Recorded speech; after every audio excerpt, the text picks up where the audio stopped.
Hey everyone, welcome to Strange Stories, where we explore near-death experiences and supernatural stories from people who've had a glimpse of the other side. If you enjoy our content, please consider liking the video and subscribing to our channel. Without further ado, let's get to the story of the day. What I'm saying, I haven't told many people because when I do, they stare at me as if I'm crazy. But I assure you that it is really true. I'm 45 now. When I was 20, a friend and I got my enormous automobile stuck and had no idea how to get it out. We were trapped in the mud, rocks, and car in a remote area with no one nearby for miles. We were terrified and began to cry. I happened to have an ancient rosary hanging on my mirror, so I held it up to my friend and said, "I think we should pray." I'd never prayed with someone before. My family never attended to church, and I was not a good girl. I was terrified and had no other options. We simply closed our eyes and asked for assistance. With our eyes closed, I heard a knock on my driver's side window and looked up to see a young man with light skin and curly hair beaming at me. I immediately thought, it's an angel. I had no doubts and no fear of this entity. He motioned for us to move aside so he could drive us out of the mess I'd created. "Fasten your seatbelts," he added as we slid across. We both did as he requested. He leaned over my seat to glance over his shoulder and slammed on the gas. We aggressively bounced around the front seat until we were suddenly out of danger and back on flat ground. We both got out of the car to thank the young man. We looked around after thanking him and getting back into the car. He has vanished.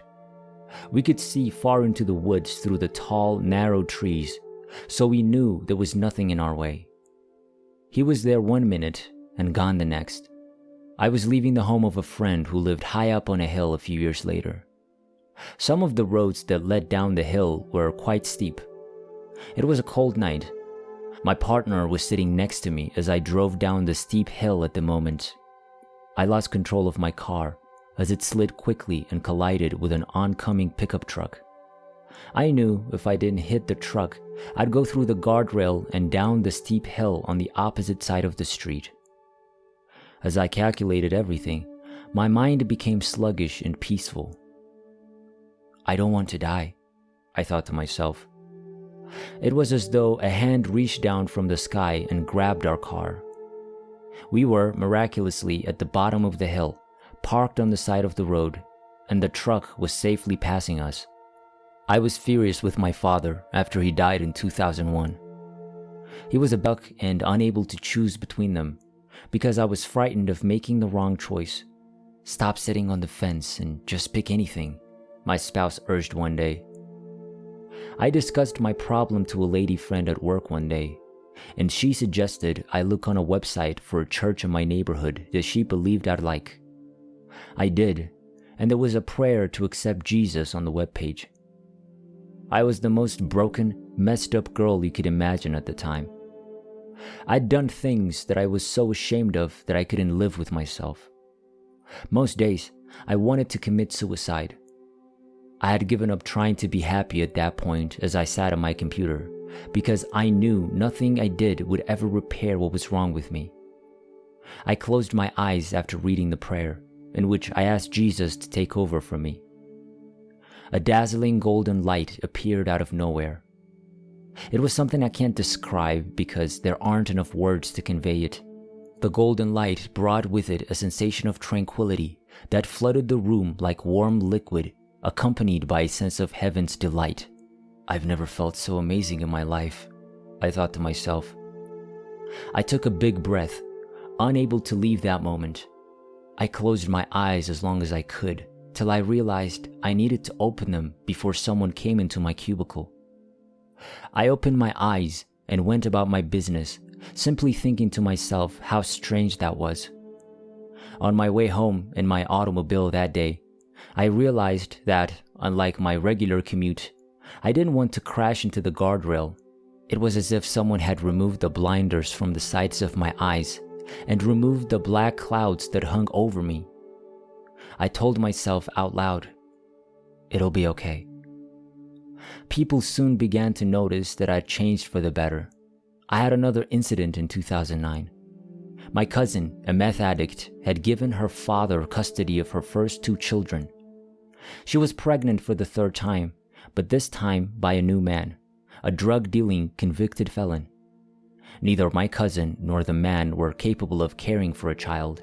I hadn't spoken to my pregnant cousin in over a year, but I knew from an aunt that she was expecting a child. I prayed continuously for the baby's welfare and only had a hazy concept of when it might arrive, sometime in the fall. On an afternoon, while shopping with my mother and 4-year-old kid, I had this nagging feeling that lasted all day and drove me insane. I didn't know what was wrong with me, but I felt like someone was prodding me without touching me. My mother, who lived up north at the time, was staying at my place that night, and she shared the bedroom with my son while I was in bed reading a book. At 3 a.m., unable to sleep due to the nagging annoyance, I completed and closed the book I was reading. "Pray," I heard in my brain as I laid it on the nightstand, as plainly as if someone was in the room with me. I didn't know what to think, so I ignored it. "Pray," I heard again. I attempted to disregard it. Then, for the 3rd time, I heard what sounded like someone yelling at me. "Begin praying on your knees." I've never felt so terrified in my life. It was as if a fire had been sparked beneath me. Okay. I leaped out of bed. I was on my knees, wondering to myself, what should I pray for? "Pray for your cousin and the baby," I heard again, like if someone was in the room with me. "Please, take care of them," I begged frantically. "Call your Aunt Debbie tomorrow," the voice said clearly. "Okay," I said. Then, as if nothing had happened, all the tension and stress I'd felt all day vanished. I climbed into bed and fell asleep within seconds. The next morning, I called my Aunt Debbie, who informed me that my cousin had her kid taken away because she had meth in her bloodstream.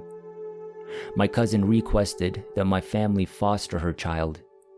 We did foster her, and she has been a constant source of joy in our life ever since.